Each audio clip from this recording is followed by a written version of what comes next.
আসসালামু আলাইকুম।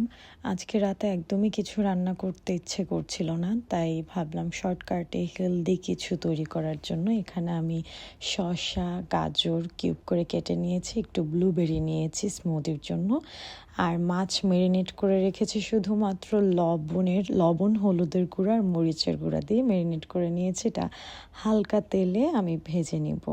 আর ব্লুবেরিটা দিয়ে আমি একটু স্মুদি বানাবো, বা ব্লুবেরি মিল্ক বলা যায়।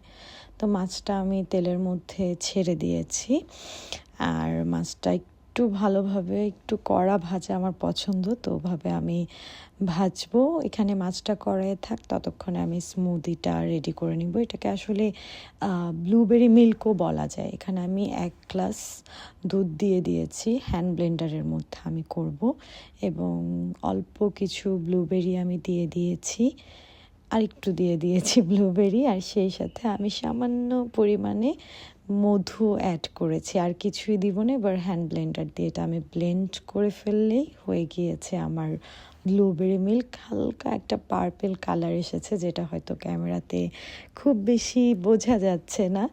তো এই তো শর্টকাটে আমার রাতের খাবার তৈরি হয়ে গিয়েছে।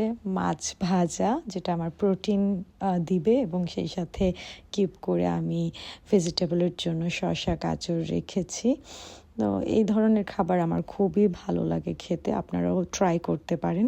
সেই সাথে এই যে আমার মজাদার ব্লুবেরি মিল্কটাও তৈরি হয়ে গিয়েছে। এটা কিন্তু খুবই কম সময়ে আপনি তৈরি করে নিতে পারেন। সো এটাই ছিল আমার আজকের মেনু।